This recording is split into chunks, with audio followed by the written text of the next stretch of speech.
Las columnas de vapor de agua dan la bienvenida a la madera. Una tecnología muy avanzada intenta optimizar con el menor coste posible de recursos energéticos la fabricación de los tableros de partículas y de fibras.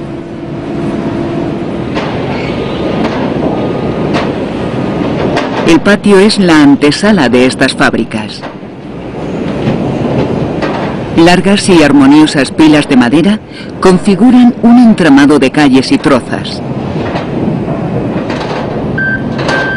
El constante trasiego de máquinas, descargando camiones, apilando y cargando la cinta que alimenta la descortezadora, representa el sin cesar del patio. Ambas industrias, a diferencia de otras de primera transformación, no son nada exigentes en cuanto a los diámetros y forma de las trozas.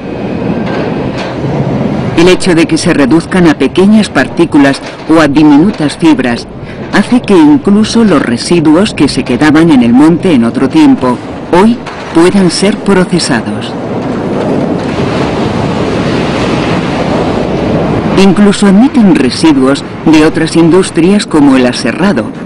En esta ocasión, los costeros y restos de canteados que no tienen dimensiones para tabla o tablón también son digeridos por estas industrias.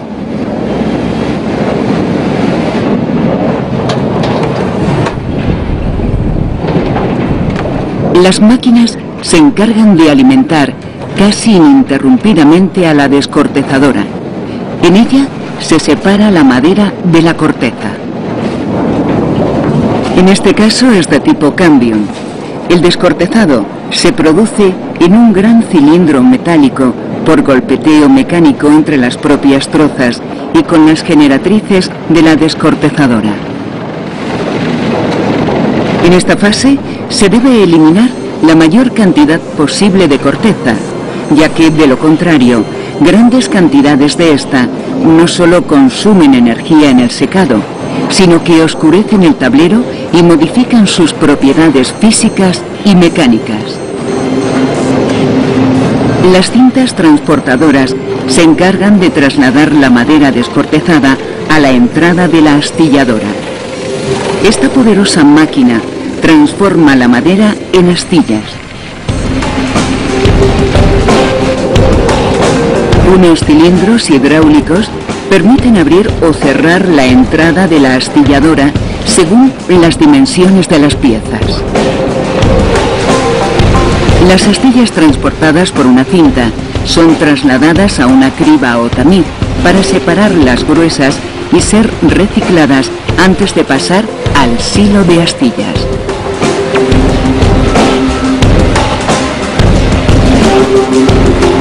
Las que no pasan se fragmentan posteriormente en otros molinos de martillos centrífugos. Estas astillas podrán formar parte tanto de la fabricación de tableros de partículas como de fibras. Para la fabricación de los también conocidos como tableros aglomerados, las astillas son más fragmentadas por molinos de cuchillas, hasta obtener partículas de madera con gruesos de unas décimas de milímetro y hasta 30 milímetros de longitud. Las partículas, todavía húmedas, se almacenan temporalmente en silos húmedos. El secado de estas partículas se realiza por contacto directo con aire caliente, en grandes cilindros con circulación forzada, que mantienen las partículas en suspensión, desarrollando un movimiento helicoidal. A la salida del secadero, la humedad de la partícula se encuentra entre el 3 y el 6%. Una vez secas, se clasifican. Por una parte se elimina el polvo y las partículas muy finas mediante ciclones, y por otra, unas cribas se encargan de rechazar las partículas de gran tamaño. Esta clasificación servirá para utilizar las partículas pequeñas en la formación de las caras del tablero y las más gruesas para el alma. No se desperdicia nada. El polvo y los residuos menores son transportados a los quemadores, donde serán utilizados como combustible para el proceso de secado o en la planta de cogeneración para producir energía eléctrica. Las partículas ya secas son encoladas. El proceso consiste en pulverizar mediante toberas la cola finamente dividida. La cola más utilizada para la fabricación de tableros estándar es de urea formaldehído, aunque las de melamina y fenólicas también tienen su sitio en el mercado de tableros resistentes a la humedad.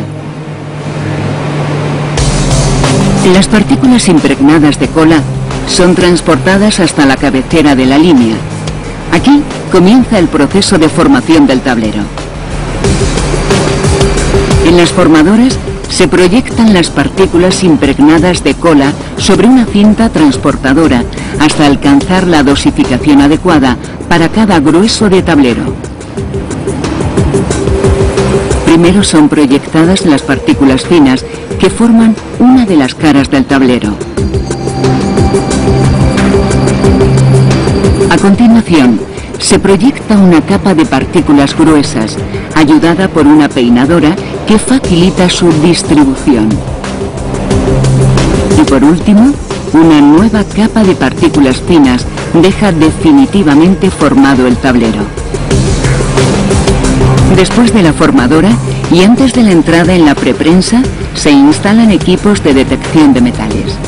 Estos detectores permiten evitar que algún trozo de metal provoque deterioros en las herramientas o incluso algún accidente en el usuario final. La manta, formada generalmente por 3 capas, es preprensada en frío para favorecer su transporte. Las partículas y la cola, todavía sin fraguar, discurrirán lentamente antes del prensado. Unos pulverizadores se encargan de proyectar agua sobre la superficie de la manta para favorecer la transmisión térmica durante el fraguado de la cola. La entrada en la prensa representa el momento en el que comienza a consolidarse el tablero. En esta ocasión, el prensado se realiza en continuo. Una gran prensa de bandas metálicas calefactadas, soportadas por rodillos o por elementos articulados del tipo oruga, presionan y arrastran al tablero durante unos minutos hasta conseguir el fraguado de la cola. Nada más salir de la prensa, todavía humeante, el tablero es precortado por una sierra viajera.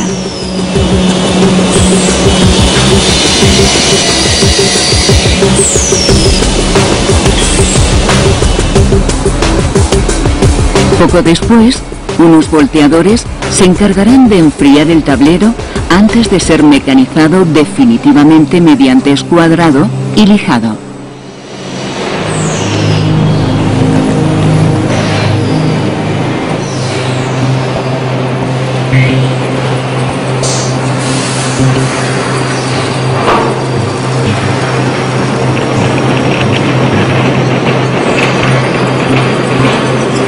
Unos empujadores acercan los tableros a unas sierras circulares para escuadrar el tablero.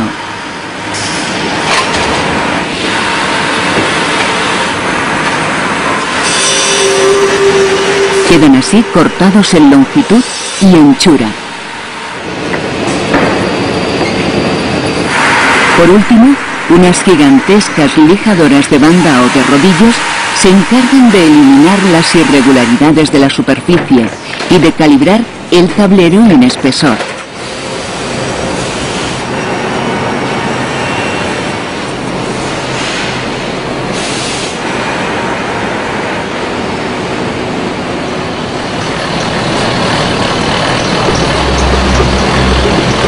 Mientras tanto, en la otra línea de producción, las astillas destinadas a fabricar tableros de fibras, conocido coloquialmente como DM, son transportadas para ser desfibradas.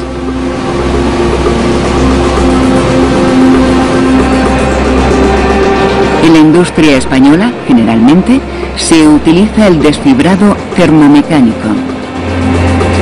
Las astillas son introducidas en un digestor, en el que se inyecta vapor a presión hasta 10 kilos por centímetro cuadrado.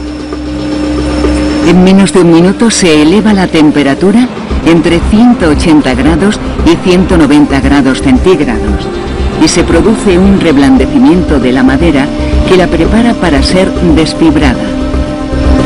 El desfibrado se realiza haciendo circular las astillas a presión entre dos discos ranurados y se produce por esfuerzo cortante mientras la madera circula del centro a la periferia. De todos los sistemas de desfibrado, es el más efectivo y el de mayor calidad. La mayor parte de las instalaciones europeas están equipadas con discos de 46 pulgadas, con una producción de 300 toneladas día, aunque se suministran discos desfibradores de 54 pulgadas, con los que se alcanza una producción de 600 toneladas día.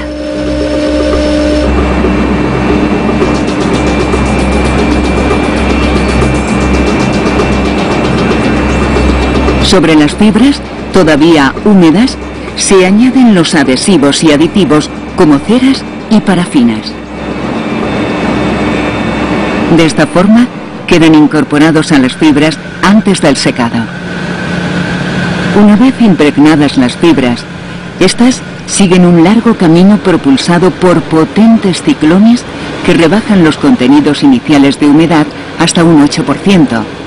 El secado se realiza a temperaturas que no sobrepasan los 180 grados centígrados y así se evita el fraguado prematuro de la cola que contienen las fibras. Ya secas, son transportadas hasta la formadora. Allí son proyectadas sobre una cinta hasta alcanzar la dosificación necesaria para fabricar el espesor programado.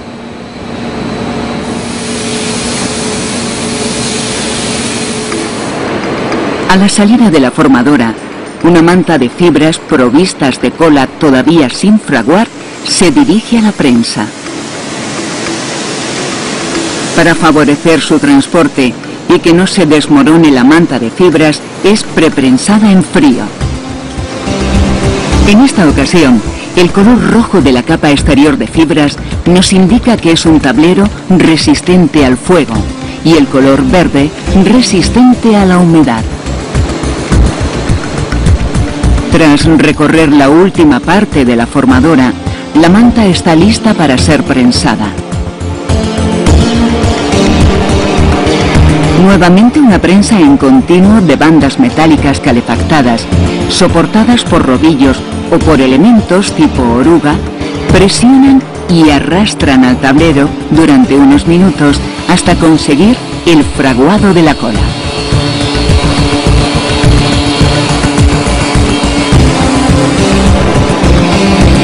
Los tableros prensados son cortados también por sierras viajeras y enfriados en gigantescos volteadores antes de ser mecanizados a sus dimensiones definitivas.